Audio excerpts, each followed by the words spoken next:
started the unit electrostatics, and one lecture of electrostatics we have already covered, and in the last of the lecture we have discussed one method of charging an uncharged body, that is rubbing.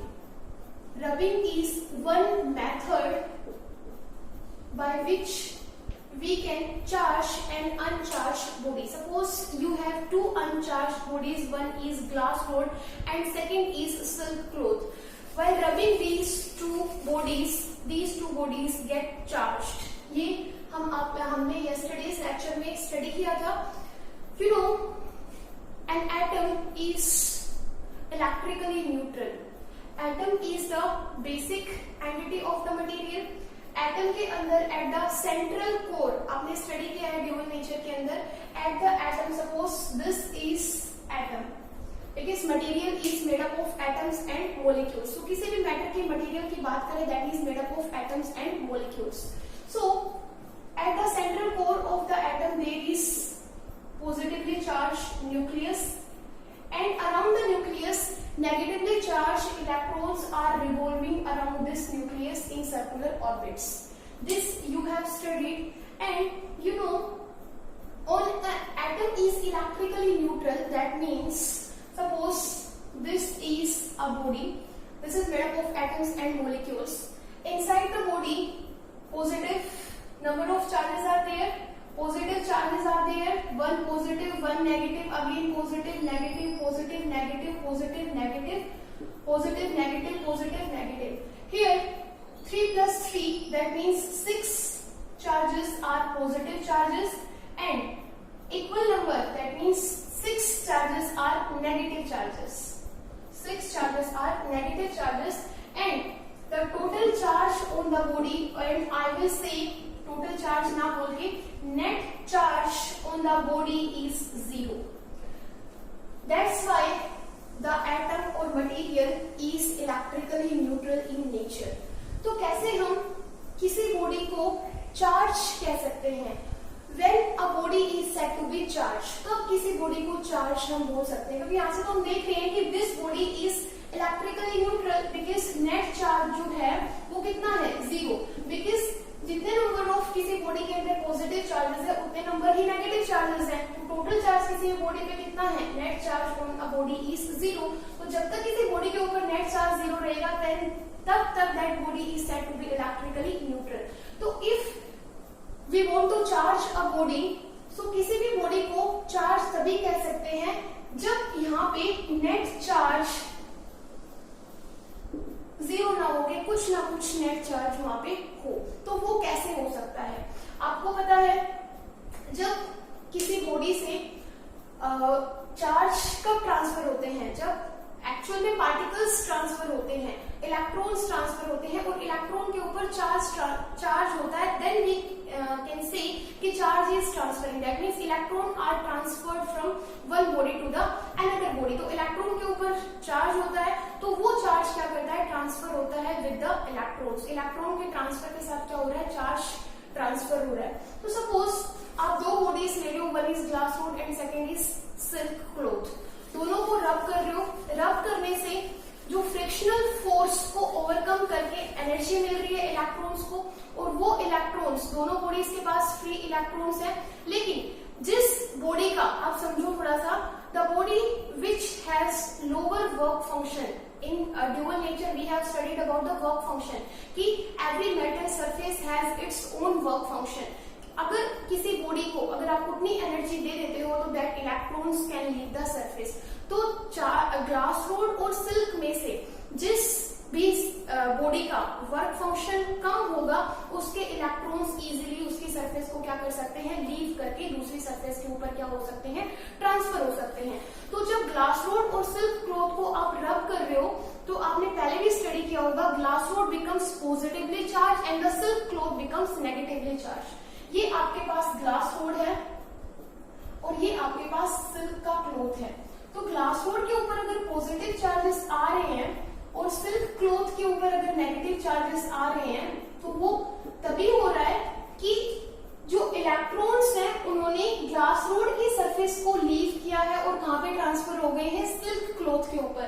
Because you know the body from which electron migrate, उसके ऊपर charge कैसा आ जाता है, positive charge, and the body which accepts the electron that becomes negatively charge. तो यहाँ पे जितने electrons ने ग्लास की सरफेस को लीव किया है उतने ही इलेक्ट्रॉन्स कहाँ माइग्रेट कर गए हैं, सिल्क के क्लॉथ पे माइग्रेट कर गए हैं। तो glass rod becomes positively charge and the silk cloth becomes negatively charge. अब इन दोनों बॉडीज जो पहले कैसी थी, अनचार्ज थी, उनको हम क्या बोल सकते हैं, अब चार्ज बॉडीज बोल सकते हैं। तो कहने का मतलब है किसी भी बॉडी को हम चार्ज तब कह सकते हैं जब वहां पे कुछ ना कुछ नेट चार्ज हो, मतलब उस बॉडी के ऊपर या तो वो बॉडी, उस बॉडी के पास एक्सेस ऑफ चार्ज होगा या फिर डेफिसिट ऑफ चार्ज होगा। मतलब इस बॉडी में से जिसके पास अभी प्रेजेंटली जो इलेक्ट्रिकली न्यूट्रल है, equal number of positive charge है, positive charges are equal to the negative charges, जितने नंबर ऑफ पॉजिटिव चार्जेस है उतने ही नंबर ऑफ नेगेटिव चार्जेस है। अगर हम इसमें से अगर एक तरह के चार्जेस को या तो हम क्या कर दें, एक्सेस कर दें या फिर डेफिसिट कर दें। सपोज हम किसी तरीके से इसमें इसको पॉजिटिव एक्सेस बना देते हैं। पॉजिटिव एक्सेस कैसे बन सकता है कि यहाँ पे पॉजिटिव चार्जेस ज्यादा हो जाए और नेगेटिव चार्जेस कम हो जाए। तो पॉजिटिव एक्सेस कब हो सकता है, जब इसमें से एक इलेक्ट्रॉन का क्या हो जाए, ट्रांसफर हो जाए। इलेक्ट्रॉन का अगर ट्रांसफर होगा तो इसमें से अगर एक इलेक्ट्रॉन निकल जाएगा तो यहाँ पे क्या हो जाएंगे, पॉजिटिव चार्जेस ज्यादा हो जाएंगे। दैट मीन्स ये बॉडी हो जाएगी पॉजिटिवली चार्ज।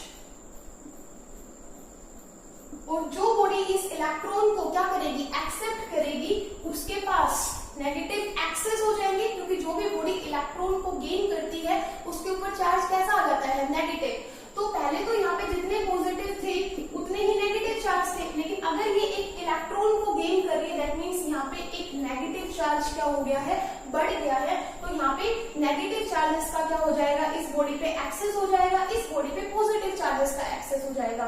तो this becomes positively charge and this becomes negatively charge. तो अब यहाँ पे नेट चार्ज जीरो ना होके ये बॉडी कैसी हो गई है, पॉजिटिवली चार्ज हो गई है, और यहाँ पे भी नेट चार्ज जीरो ना होके दिस बिकम्स नेगेटिवली चार्ज। तो इन दिस वे हम क्या कर सकते हैं, किसी बॉडी, अनचार्ज बॉडी को क्या कर सकते हैं, चार्ज कर सकते हैं। Now we have to understand कि हमने बॉडीज को ये तो देख लिया कि किसी बॉडी को हम चार्ज, अनचार्ज बॉडी को bye rubbing, that is one method of charging, उससे क्या कर सकते हैं, चार्ज कर सकते हैं। लेकिन कोई बॉडी चार्ज्ड है या फिर अनचार्ज्ड है, देख हमें कैसे पता चलेगा कि बॉडी इज चार्ज्ड और uncharged? How can we detect the charges on a body, और how can we detect the difference between a charge and the uncharged body? क्या हम लेबोरेटरी से हमें कोई हेल्प मिली, साइंस ने कोई ऐसा इक्विपमेंट तैयार किया जिससे हम ये बता सकते हैं कि yes this glass rod is charged or this glass rod is uncharged? So yes, there was an equipment known as electroscope. Electroscope was an equipment which was used to detect whether a body is charged or uncharged. तो electroscope क्या था? electroscope basically एक equipment था जिसके पास ये बोल सकते हैं, यहाँ पे दो मेटेलिक फॉइल्स थी and that two metallic foils were connected with a rod, metallic rod, और यहाँ पे एक डिस्क था, ये भी मेटेलिक डिस्क था। अब यहाँ पे इस डिस्क पे आप किसी भी बॉडी को लाके रखोगे, suppose this is a glass rod and this is charged, positively charge है ये ग्लास रोड। तो आपको पता है जैसे ही यहाँ पे इसको कांटेक्ट में लेके आओगे, ग्लास इस डिस्क के ऊपर रखोगे तो यहाँ पे आगे मेटेलिक कांटेक्ट है पूरा, ये भी मेटेलिक फॉइल्स है। तो सेम चार्ज इस ग्लास रोड से इस मेटेलिक रोड के थ्रू इन मेटेलिक फॉइल्स के ऊपर क्या होगा, मेटेलिक एसिड लीव्स इनको बोलते हैं, इनके ऊपर ट्रांसफर कर जाएगा। तो same charge is transferred on these two foils और लीव्स बोलो। तो अब क्या होगा, इसके ऊपर भी पॉजिटिव चार्ज है, यहाँ पे भी पॉजिटिव चार्ज है, सिमिलर चार्ज है, they will repel repel each other, और ये कुछ ऐसे क्या हो जाएंगी, ये इस पोजीशन में आ जाएगी और ये इस पोजीशन में आ जाएगी। दैट मीन्स इन दोनों के बीच का जो गैप है वो क्या कर गया है, इंक्रीज कर गया है। दैट शोज कि there is repulsion between these two foils और दीज टू लीव्स। तो हमें ये तो पता है कि अगर this gap is increased, that means this body was not uncharged body, this was charged body. So this way we can find out the difference between we can detect whether this body is charged or uncharged body. And later on यहाँ पे air से कुछ fluctuation ना हो तो इसको एक glass jar के अंदर क्या कर दिया गया, ग्लास जार से कवर कर दिया गया। अब आपको पता है चार्जेस है, चार्जेस के इफेक्ट से यहाँ पे डिफ्लेक्शन होना है। तो ये जो डिफ्लेक्शन है, अगर थोड़ा भी चार्ज यहाँ पे प्रेजेंट है तो there should be deflection between these two leaves.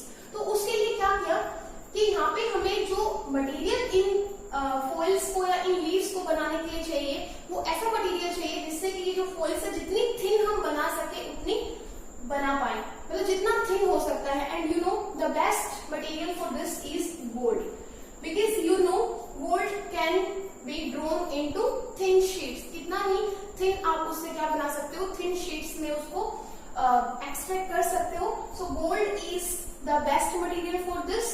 So later on this was known as gold leaf electroscope। So this was an equipment which was used to detect a charged body। Now we have to understand another method of charging an uncharged body, and that was known as second method. First method we have studied charging by rubbing, second is charging by induction sorry। अब ये क्या है induction, induction you have studied in class 10th also electromagnetic induction. अब यहाँ पे भी induction क्या है, charging by induction. It is a method by which N uncharged body can be charged by bringing a charged body near to it। Please understand my words, this is an uncharged body and this is a charged body। This uncharged body can be charged by bringing a charged body near to it, but there should be no physical contact between the two। अब दो bodies के बीच में without physical contact अगर किसी uncharge body को हम किसी charge body की हेल्प से चार्ज कर सकते हैं, that method is known as charging by induction. And opposite to it, अगर किसी अनचार्ज बॉडी को चार्ज बॉडी की हेल्प से हम चार्ज कर सकते हैं by the physical contact between the two, that is known as charging by conduction. But in our syllabus we have to understand charging by induction. So charging by induction is a method by which an uncharged body can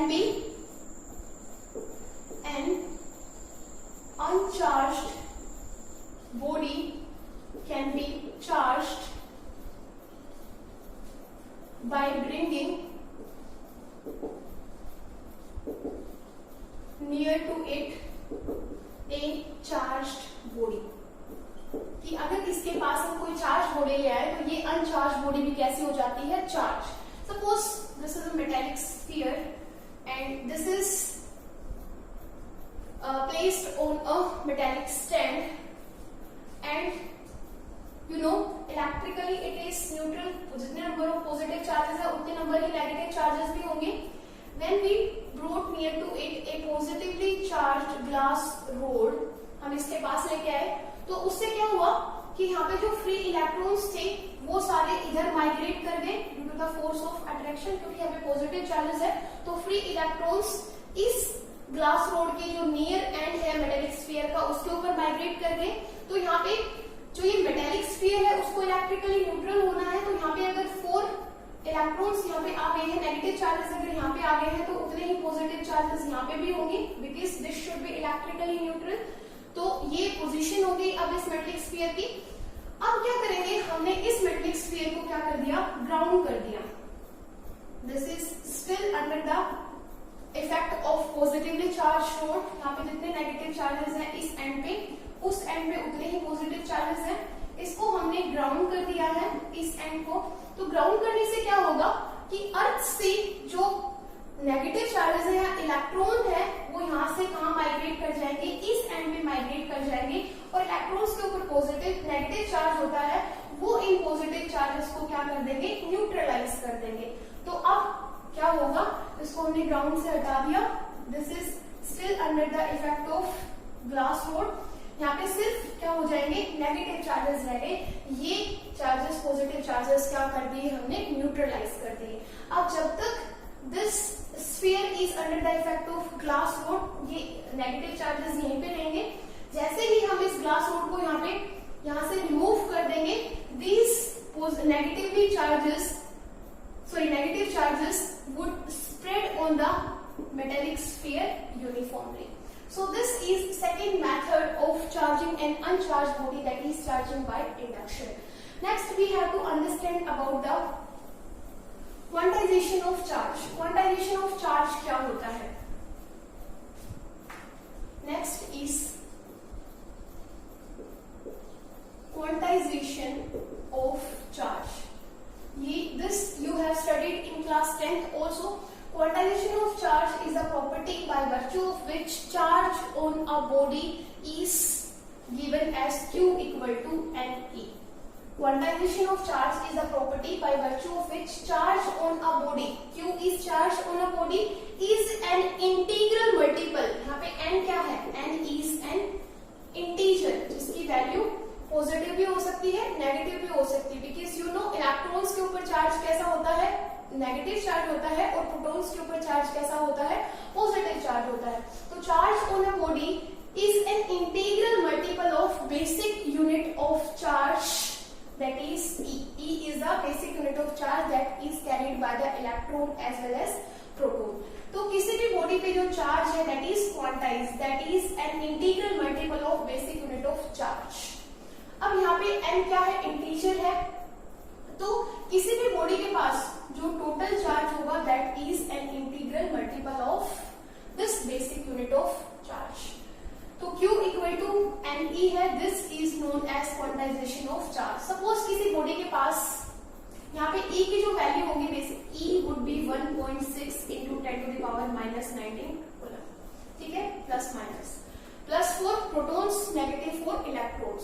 suppose कोई body है उसके पास N1 क्या है, electrons हैं, और N2 क्या है, protons हैं। तो हमें बताना है कि what is the total charge on the body. Body के पास टोटल चार्ज कितना है, तो Q is given as NE.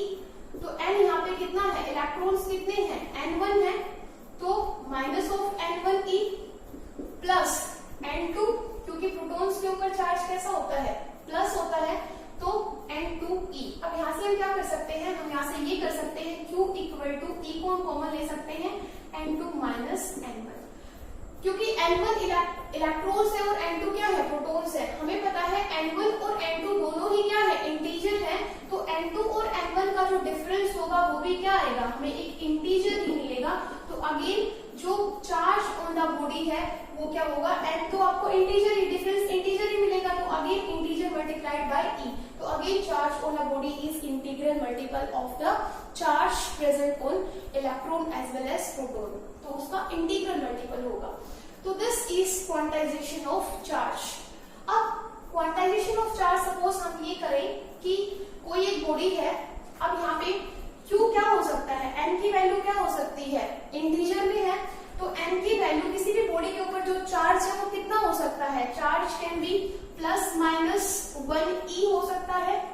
अगर N की वैल्यू को हम 2 ले लें तो किसी भी बॉडी पे चार्ज कितना प्रेजेंट हो सकता है, प्लस माइनस 2E हो सकता है, प्लस माइनस 3E हो सकता है, प्लस माइनस NE हो सकता है। दैट मीन्स जो चार्ज है that can be plus minus 1E plus minus 2E।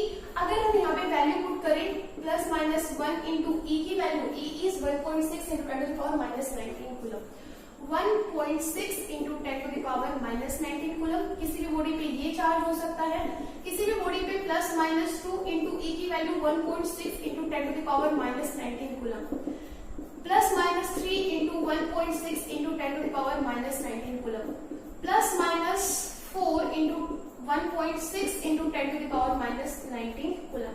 तो यहाँ से जो किसी भी बॉडी के ऊपर जो चार्ज आएगा that can B 1.6 plus minus 1.6 into 10 to the power minus 19 coulomb. यहाँ से जो चार्ज होगा वो होगा Q equal two plus minus 2 into 1.6, this is 3.2 into 10 to the power minus 19 coulomb. इसको सोल्व करेंगे तो this would be Q equal two plus minus 4.8 into 10 to the power minus 19 coulomb and Q equal to plus minus 6.4 into 10 to the power minus 19 coulomb. So किसी भी body के ऊपर जो charge है that can be 1.6 into 10 to the power minus 19 coulomb, 3.2 into 10 to the power minus 19 coulomb, 6.8 into 10 to the power minus 19 coulomb, 6.4 into 10 to the power minus 19 coulomb. जो charge होगा वो इन्हीं स्टेप्स में होगा। If I ask you, can the charge of 1.4 into 10 to the power minus 19 coulomb can exist on a body? क्या इतना charge किसी body पे हो सकता है? तो आंसर इज नो। किसी भी बॉडी पे चार्ज इन दो के बीच में लाई नहीं कर सकता है। या तो 1.6 होगा, 3.2 होगा, 4.8 होगा, 6.4 होगा। तो इन बिटवीन दीज वैल्यूज किसी भी बॉडी के ऊपर चार्ज लाई नहीं कर सकता है। So I hope I am clear about the quantization of charge. One important question from the quantization of charge is what is the cause of quantization? Quantization का cause क्या है? So sometimes question may be asked what is the cause of quantization? Can now you tell me what is the cause of quantization, because you have learned the concept of quantization. The cause of quantization is only integral multiple of charges can be transferred. Integral and integer है 1 2 3 में ही हम charge को क्या कर सकते हैं, n की values 1 2 3 ही ले सकते हैं। तो cause of quantization is only integral number of charges can be transferred from one body to the another body. Next is additivity of charges या addition of charges.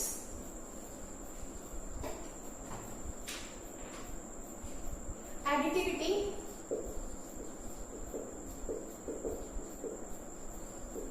additivity of a charge, ये क्या होता है? It is the property by virtue of which total charge on a body is algebraic sum of all the charges present on the system. Suppose आपके पास एक system है, उस system में बहुत सारे चार्जेस हैं, तो जो टोटल चार्ज होगा उस सिस्टम पे वो क्या होगा, उन सारे चार्जेस का algebraic sum। तो additivity of a charge is the property by virtue of which total charge on a system is equal to the algebraic sum of all the charges present on that system. तो suppose किसी वो n charges present है जिनकी values Q1, Q2, Q3 up to Qn क्या है, given है। तो उसमें जो टोटल चार्ज होगा इस बॉडी के ऊपर वो हम कैसे निकालेंगे? टोटल चार्ज को हम Q से रिप्रेजेंट कर सकते हैं, that would be algebraic sum of all these charges present on the system. So this total charge would be Q1 plus Q2 plus Q3 up to Qn। इन सब का हम क्या ले लेंगे, algebraic sum ले लेंगे। तो वो क्या होगा, टोटल चार्ज होगा present on that system। अब students one more thing you have to remind is जो चार्ज है आपके पास वो क्या होता है, एक स्केलर क्वांटिटी है, जस्ट लाइक मास। मास भी आपके पास क्या है, स्केलर क्वांटिटी है। तो मास का तो कुछ नेगेटिव नहीं हो सकता, मास इज ऑलवेज पॉजिटिव। लेकिन चार्ज भी एक स्केलर क्वांटिटी है, it has only magnitude no direction, but charge क्या हो सकता है, पॉजिटिव भी हो सकता है और नेगेटिव भी हो सकता है। इलेक्ट्रॉन्स के ऊपर चार्ज नेगेटिव हो सकता है, प्रोटॉन्स के ऊपर चार्ज क्या होता है, पॉजिटिव चार्ज होता है। तो charges can be positive as well as charges can be negative. तो जब इनको एल्जेब्रिकली हम ऐड करेंगे तो क्या होगा, we have to take care of the sign present on the charge, कि उनके ऊपर जो भी साइन होगा उसी ऑर्डर में हमें क्या करना होगा, इनको ऐड करना होगा। सपोज कोई एक सिस्टम है, उस सिस्टम के ऊपर जो चार्जेस है, सपोज प्लस Q चार्ज उस सिस्टम में है, प्लस 2Q है, माइनस 5Q है एंड प्लस 3Q है एंड माइनस 4Q चार्जेस उस सिस्टम के ऊपर क्या है, प्रेजेंट है। तो we have to find out the total charge present on that system. तो जो टोटल चार्ज है वो हम कैसे निकालेंगे, जो भी इनके साथ साइन है उसको एल्जेब्रिकली हम क्या कर लेंगे, ऐड कर लेंगे। तो plus Q plus 2q plus minus 5q plus 3q and plus minus 4q. So it become q plus 2q 3q 3q plus 3q 6q. तो हमारे पास प्लस का हो गया है and minus is minus 5q और minus 4q, that means minus 9q. तो जो charge इस बॉडी में प्रेजेंट है that is minus 3q. So this is all for today's lecture. In yesterday's lecture we will learn about the conservation of charge and we will learn about the Coulomb's law. Thank you.